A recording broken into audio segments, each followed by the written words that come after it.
नमस्कार। आकाशवाणी से प्रस्तुत है समाचार संध्या।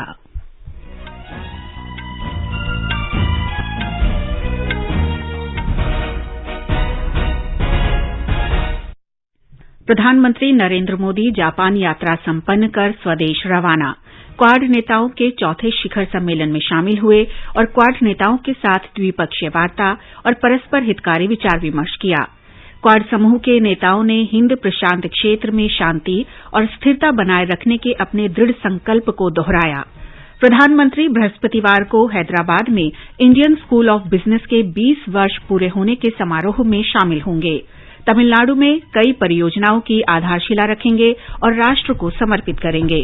पंजाब के मुख्यमंत्री भगवंत मान ने भ्रष्टाचार के आरोप के कारण स्वास्थ्य मंत्री विजय सिंगला को मंत्रिमंडल से बर्खास्त किया। वाराणसी जिला न्यायालय ज्ञानवापी मुद्दे पर मुस्लिम पक्ष की याचिका पर गुरुवार को सुनवाई करेगा। कर्नाटक के हुबली में सड़क दुर्घटना में 8 लोगों की मृत्यु और 25 घायल। प्रधानमंत्री ने मृतकों के परिजनों को 2-2 लाख रुपए अनुग्रह राशि देने की घोषणा की। जम्मू कश्मीर में शांति बहाली और स्थिति सामान्य होने के कारण श्रीनगर में पर्यटन में तेजी आई। मणिपुर में राज्य स्तरीय शिरोई लिली महोत्सव कल से शुरू होगा। जकार्ता में एशिया कप हॉकी प्रतियोगिता में जापान ने भारत को 5-2 से हराया। समाचार संध्या में मुकेश कुमार के साथ मैं नीलम मलकानिया।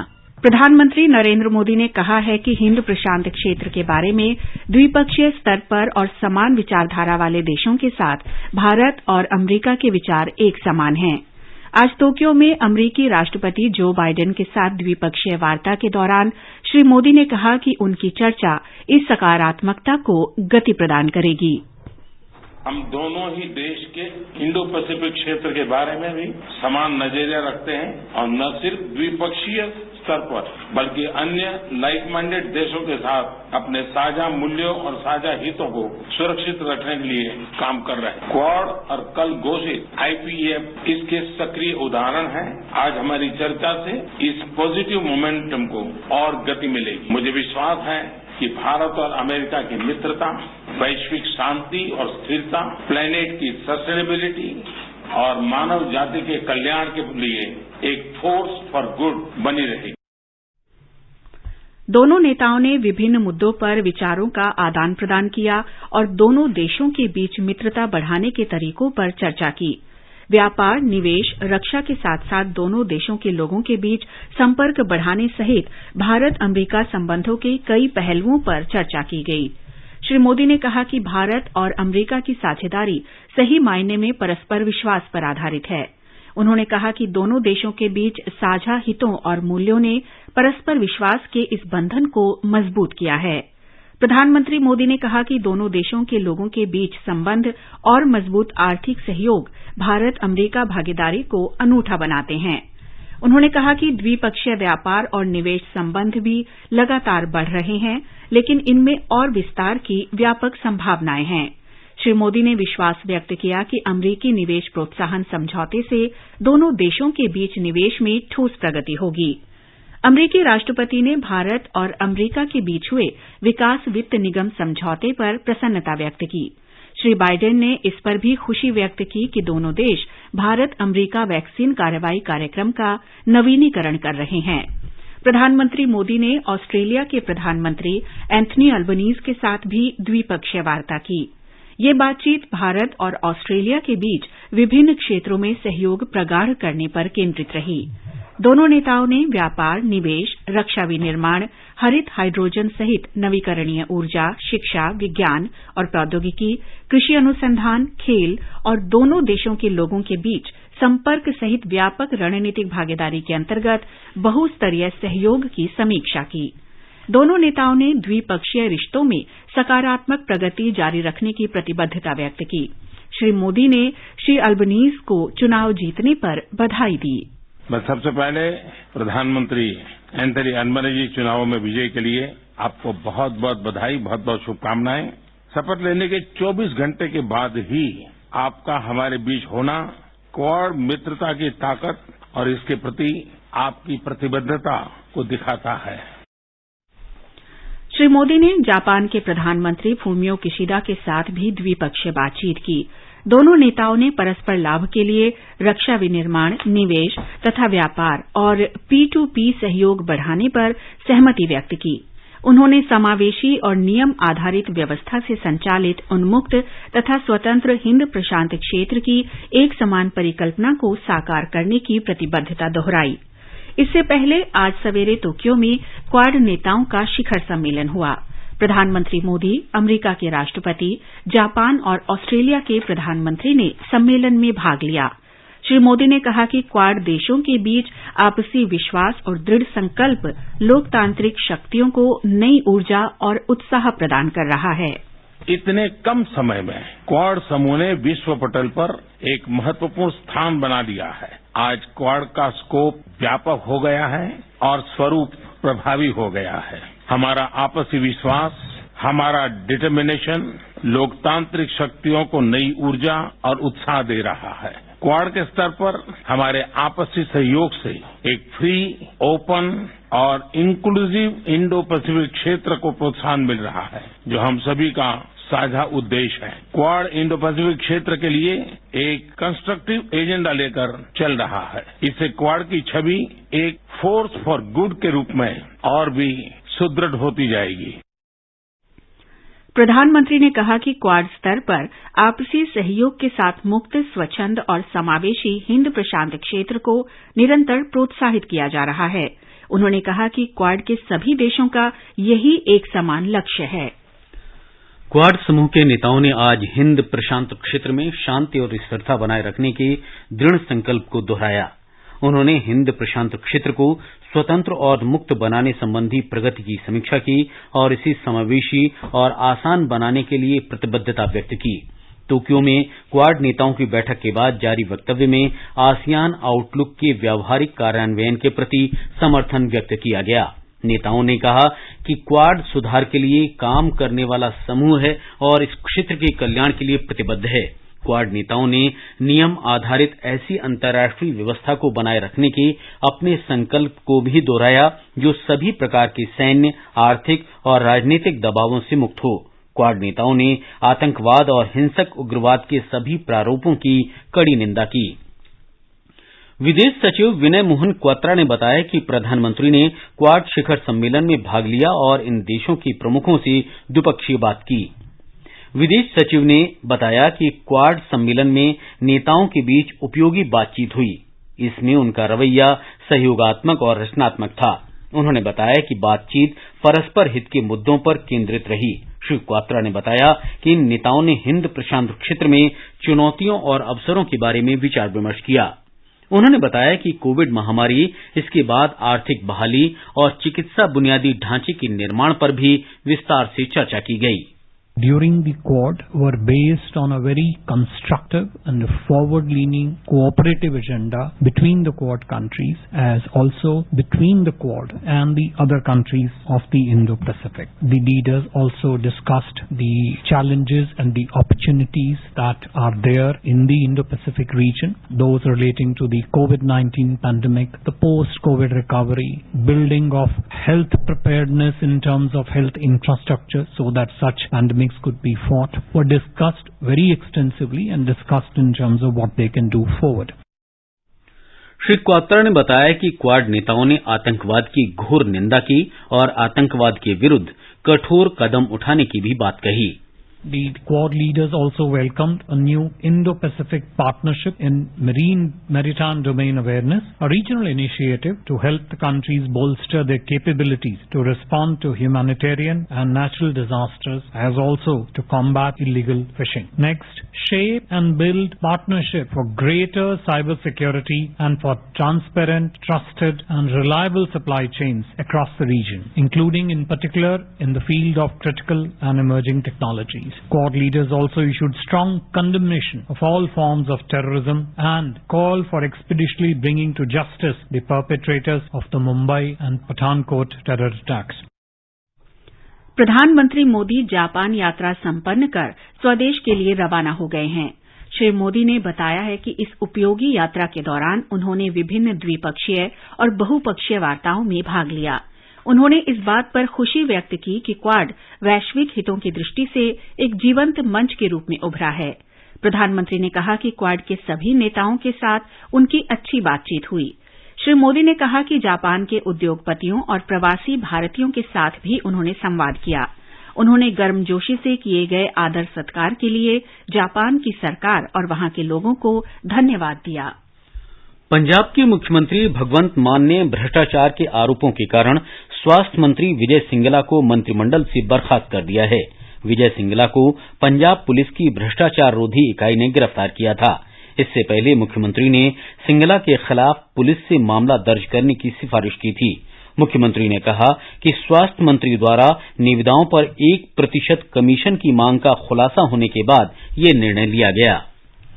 उत्तर प्रदेश में ज्ञानवापी मुद्दे की सुनवाई करते हुए वाराणसी जिला न्यायालय ने मुस्लिम पक्ष द्वारा दायर याचिका पर गुरुवार को सुनवाई करने का फैसला किया है। मस्जिद समिति ने कहा है कि ये मुकदमा पूजा स्थल अधिनियम के अंतर्गत प्रतिबंधित है।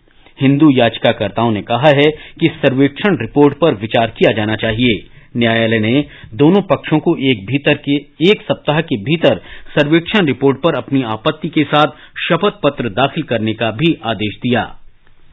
उच्चतम न्यायालय ने झारखंड उच्च न्यायालय को झारखंड के मुख्यमंत्री हेमंत सोरेन के खिलाफ सीबीआई या प्रवर्तन निदेशालय द्वारा जांच की मांग संबंधी जनहित याचिकाओं को बरकरार रखने के बारे में पहले फैसला करने का निर्देश दिया है।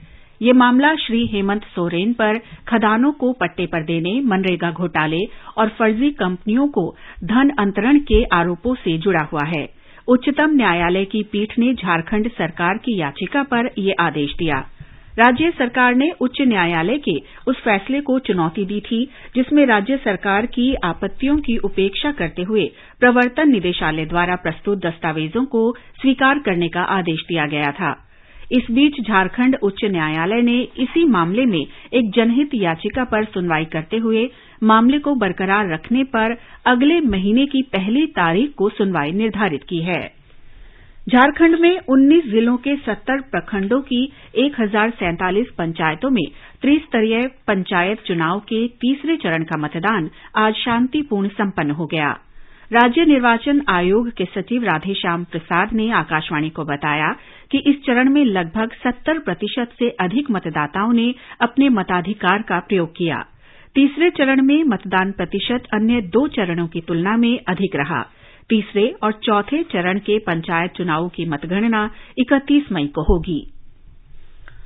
ये समाचार हमारी वेबसाइट newsonair.com/hindi और हमारे mobile app news on AIR पर भी उपलब्ध हैं। क्या आप कॉम्पिटिशन्स की तैयारी कर रहे हैं? आपके लिए आकाशवाणी लाया है एक इंटरैक्टिव प्रोग्राम अभ्यास।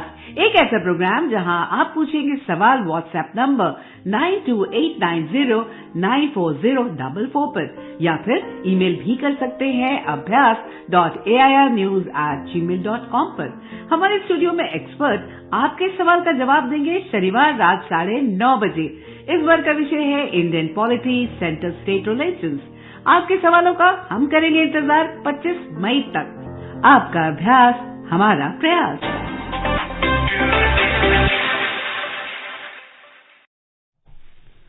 समाचार संध्या में आपका फिर स्वागत है।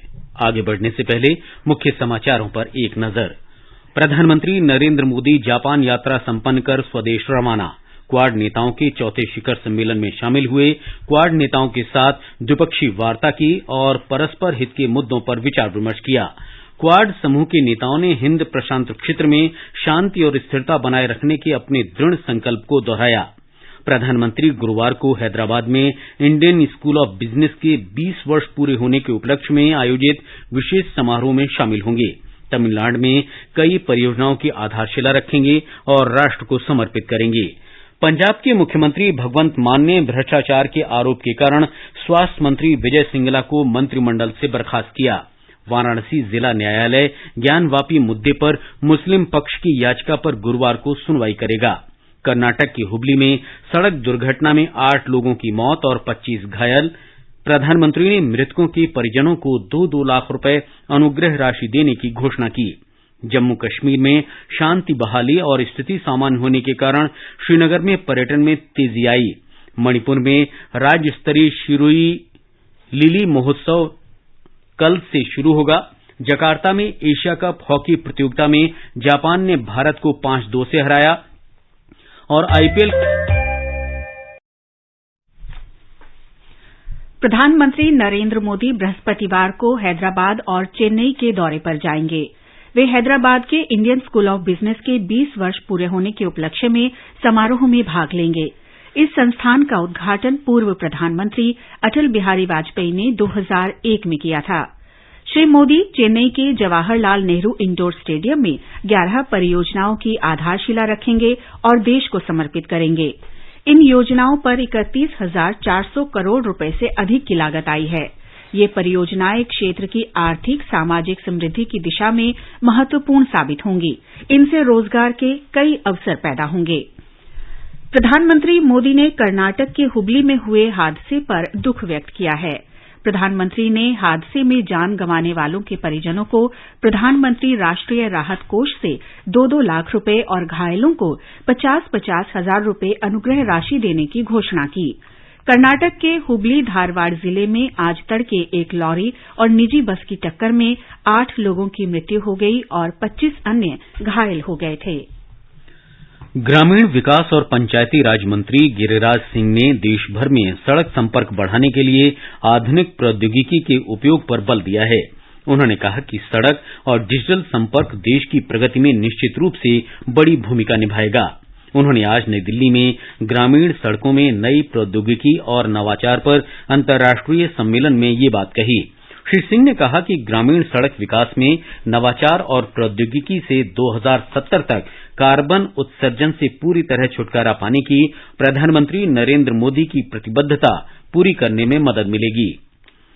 राष्ट्रीय स्वास्थ्य प्राधिकरण ने स्वास्थ्य संबंधी रिकॉर्ड को रखने के लिए आयुष्मान भारत स्वास्थ्य खाता यानी आभा मोबाइल ऐप की शुरुआत की है। स्वास्थ्य मंत्रालय ने कहा है कि Aabha app NDHM health records app का सही नया रूप है। इस ऐप से व्यक्ति कभी भी और कहीं भी अपने स्वास्थ्य रिकॉर्ड की जानकारी प्राप्त कर सकता है। राष्ट्रीय कोविड टीकाकरण अभियान के अंतर्गत देश में अब तक 192 करोड़ 52 लाख से अधिक टीके लगाए जा चुके हैं। कल 13,76,000 से अधिक टीके लगाए गए। इसी दौरान 1,675 नए मरीजों में संक्रमण की पुष्टि हुई। स्वस्थ होने की दर 98.75% है। जम्मू कश्मीर में शांति बहाली और स्थिति सामान्य होने के बाद श्रीनगर शहर में पर्यटन उद्योग में तेजी से वृद्धि हो रही है। श्रीनगर के जिलाधिकारी मोहम्मद एजाज असद ने आकाशवाणी समाचार से विशेष बातचीत में ये जानकारी दी। उन्होंने कहा कि पिछले वर्ष सबसे अधिक व्यस्त पर्यटन मौसम में श्रीनगर हवाई अड्डे से रोज 50 उड़ानें संचालित हुई थीं। Some of the steps that have been taken in Srinagar, we have introduced adventure tourism circuits at Harwan, paragliding at Astana Marg, mountain biking and treks around Dara area. Then water sports have been introduced at Nagin. Water sports have also taken place in Dal Lake. There has been establishment of a pool of water sports and we have more than a dozen national players in water sports. Then tourism department has taken other initiatives like launch of heritage bus tour of Srinagar city, which is quite an attraction for all the visiting tourists. Then you have solar powered illumination of shikaras, which is another attraction during night hours. Shri Asad ने कहा कि श्रीनगर में पर्यटकों की संख्या में वृद्धि के लिए कई कदम उठाए जा रहे हैं। पवित्र अमरनाथ गुफा में दर्शन करने वाले साधुओं सहित तीर्थयात्रियों के तत्काल पंजीकरण के लिए जम्मू में 5 काउंटर बनाए जाएंगे। वार्षिक अमरनाथ यात्रा 30 जून से शुरू होगी। साधुओं के लिए वैष्णो देवी धाम में काउंटर, महाजन सभा और पंचायत घर बनाए जाएंगे। श्रद्धालुओं की सुविधा के लिए और भीड़ भाड़ से बचने के लिए सरस्वती धाम में भी टोकन काउंटर बनाया गया है। मणिपुर में राज्य स्तरीय शिरुई लिली महोत्सव का चौथा संस्करण कल से शुरू होगा। ये वार्षिक उत्सव मणिपुर सरकार के पर्यटन विभाग द्वारा शिरुई लिली के फूल के बारे में जागरूकता पैदा करने के लिए आयोजित किया जाता है। ये त्योहार अप्रैल और मई के आसपास आयोजित किया जाता है क्योंकि ये शिरुई लिली के खिलने का मौसम है। ये फूल केवल मणिपुर के उखरूल जिले में पाया जाता है और इसे दुनिया में कहीं भी नहीं उगाया जा सकता। आजादी का अमृत महोत्सव के अंतर्गत आइए अब सुनते हैं आकाशवाणी की विशेष प्रस्तुति आजादी का सफर। आजादी का अमृत महोत्सव।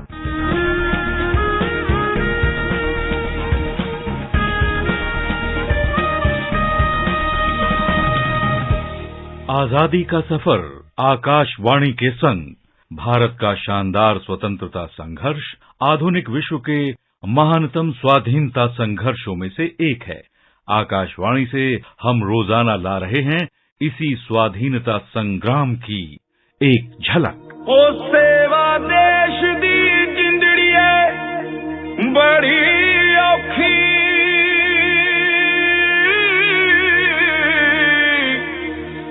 ओ जिन्ना देश सेवा विच पैर पाया।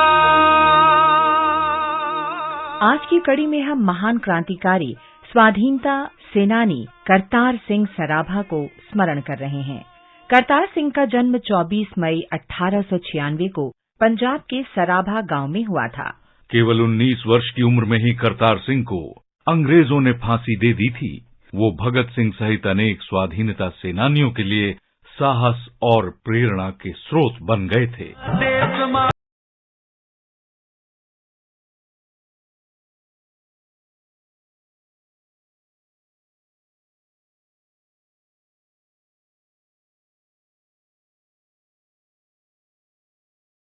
करतार सिंह का गांव कई बार पड़े सूखे से तबाह हो गया था और बेहतर अवसरों की खोज में सराभा जुलाई 1912 में सैन फ्रांसिस्को पहुंचे। वे बर्कले में कैलिफोर्निया विश्वविद्यालय में शिक्षा पूरी करना चाहते थे। अमेरिका में विशेष रूप से उपनिवेशों के प्रवासी लोगों के साथ अमेरिकियों की शत्रुता पर उन्हें बहुत क्रोध आया। कैलिफोर्निया में सराभा को उपनिवेश भूमि से आने वाले लोगों के अपमान का पूरा एहसास हुआ। उन्होंने भारत में ब्रिटिश उपनिवेशवाद के बारे में आक्रोश प्रकट करना शुरू किया। 1913 में ओरेगोन में गदर पार्टी की स्थापना हुई। गदर पार्टी का उद्देश्य सशस्त्र क्रांति के माध्यम से भारत में ब्रिटिश सत्ता को उखाड़कर अपने लोगों की प्रतिष्ठा बहाल करना था। गदर पार्टी का मुख्यालय सैन फ्रांसिस्को में था। सराभा ने गदर पार्टी की गतिविधियों में सक्रिय रूप से भाग लेना शुरू कर दिया। उन्होंने गदर अखबार के पंजाबी संस्करण की पहल की जिम्मेदारी संभाली और वहां रह रहे भारतीयों को जागरूक करने के लिए उसका प्रकाशन शुरू कर दिया।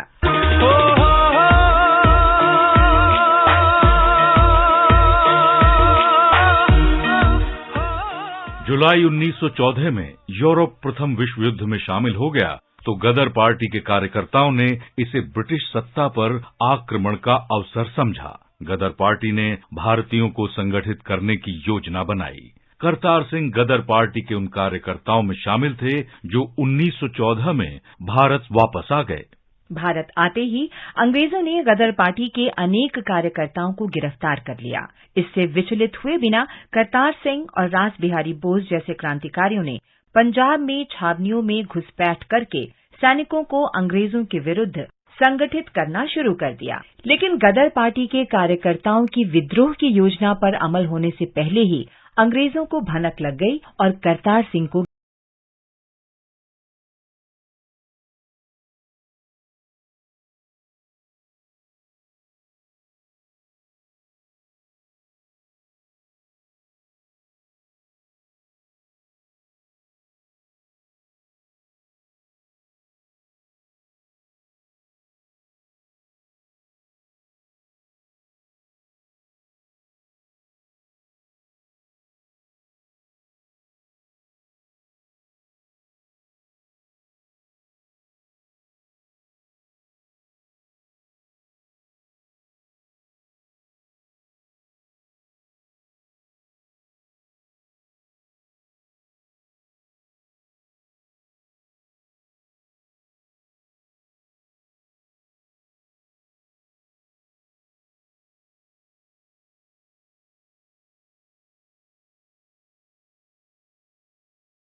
भारतीयों के लिए प्रेरणा का स्रोत है। आकाशवाणी की ओर से महान क्रांतिकारी और स्वाधीनता सेनानी को भावभीनी श्रद्धांजलि।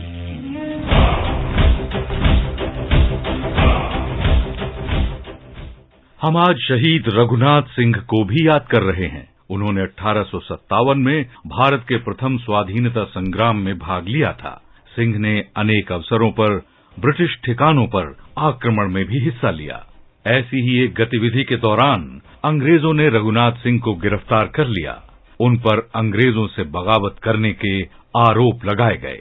सिंह को बेड़ियों में जकड़ने और सश्रम कारावास की सजा देकर 16 सितंबर 1857 को निर्वासित कर दिया गया। सेल्यूलर जेल में कैद के दौरान 24 मई 1858 को सिंह का निधन हो गया। भारत मां के महान सपूत रघुनाथ सिंह को शत शत नमन। आज बस इतना ही। आजादी का सफर आकाशवाणी के संग। कल फिर मिलेंगे एक नई कड़ी के साथ।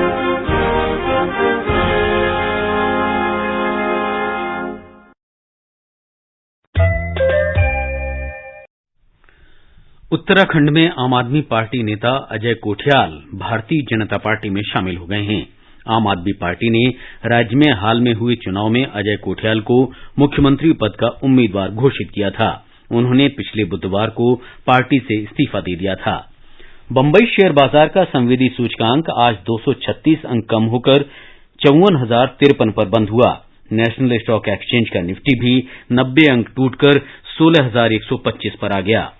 जकार्ता में एशिया कप हॉकी टूर्नामेंट में जापान ने भारत को 5-2 से पराजित कर दिया है। पहले मैच में भारत और पाकिस्तान का मुकाबला 1-1 गोल से ड्रॉ रहा था। आज ही बांग्लादेश ने ओमान को 2-1 से, पाकिस्तान ने इंडोनेशिया को 13-0 से और मलेशिया ने कोरिया को 5-4 से पराजित किया। आईपीएल क्रिकेट में पहले क्वालीफायर मैच में गुजरात टाइटंस का सामना राजस्थान रॉयल्स से हो रहा है। ताजा समाचार मिलने तक राजस्थान ने 11 ओवर में 2 विकेट पर 83 रन बना लिए थे। गुजरात ने टॉस जीतकर गेंदबाजी का फैसला किया। विजेता टीम फाइनल में जगह बना लेगी, वहीं हारने वाली टीम को एक और मौका मिलेगा। महिला 2020 क्रिकेट प्रतियोगिता में वेलोसिटी ने सुपरनोवाज को 7 विकेट से हरा दिया। पुणे में 151 रन का लक्ष्य वेलोसिटी ने 19वें ओवर में 3 विकेट के नुकसान पर हासिल कर लिया। सुपरनोवाज ने कल अपने पहले मैच में ट्रेल ब्लेजर्स को 49 रन से हराया था। और अब एक नजर कल के मौसम पूर्वानुमान पर। दिल्ली, मुंबई, कोलकाता और चेन्नई में बादल छाए रहेंगे और वर्षा हो सकती है। इन शहरों में तापमान 27 और 35 डिग्री सेल्सियस के बीच रह सकता है। उत्तर भारत में श्रीनगर में बादल छाए रहेंगे। जम्मू और मुजफ्फराबाद में आसमान साफ रहेगा। लेह और गिलगित में बादल छाए रहने की संभावना है। अंत में मुख्य समाचार एक बार फिर। प्रधानमंत्री नरेंद्र मोदी जापान यात्रा संपन्न कर स्वदेश रवाना। क्वाड नेताओं के चौथे शिखर सम्मेलन में वे शामिल हुए और उन्होंने क्वाड नेताओं के साथ द्विपक्षीय वार्ता और परस्पर हितकारी विचार विमर्श किया। क्वाड समूह के नेताओं ने हिंद प्रशांत क्षेत्र में शांति और स्थिरता बनाए रखने के अपने दृढ़ संकल्प को दोहराया। प्रधानमंत्री गुरुवार को हैदराबाद में इंडियन स्कूल ऑफ बिजनेस के 20 वर्ष पूरे होने के उपलक्ष्य में आयोजित विशेष समारोह में शामिल होंगे। तमिलनाडु में कई परियोजनाओं की आधारशिला रखेंगे और राष्ट्र को समर्पित करेंगे। पंजाब के मुख्यमंत्री भगवंत मान ने भ्रष्टाचार के आरोप के कारण स्वास्थ्य मंत्री विजय सिंगला को मंत्रिमंडल से बर्खास्त किया। वाराणसी जिला न्यायालय ज्ञानवापी मुद्दे पर मुस्लिम पक्ष की याचिका पर बृहस्पतिवार को सुनवाई करेगा। कर्नाटक के हुबली में सड़क दुर्घटना में 8 लोगों की मृत्यु और 25 घायल। प्रधानमंत्री ने मृतकों के परिजनों को 2-2 लाख रुपए अनुग्रह राशि देने की घोषणा की। जम्मू कश्मीर में शांति बहाली और स्थिति सामान्य होने के कारण श्रीनगर में पर्यटन में तेजी आई। मणिपुर में राज्य स्तरीय शिरोई लिली महोत्सव कल से शुरू होगा। जकार्ता में एशिया कप हॉकी प्रतियोगिता में जापान ने भारत को 5-2 से हराया। आईपीएल क्रिकेट के पहले क्वालीफायर में राजस्थान रॉयल्स ने गुजरात टाइटंस के साथ पहले बल्लेबाजी करते हुए ताजा समाचार मिलने तक 11 ओवर में 2 विकेट पर 83 रन बनाए। इसके साथ ही समाचार संध्या का ये अंक समाप्त हुआ। नमस्कार।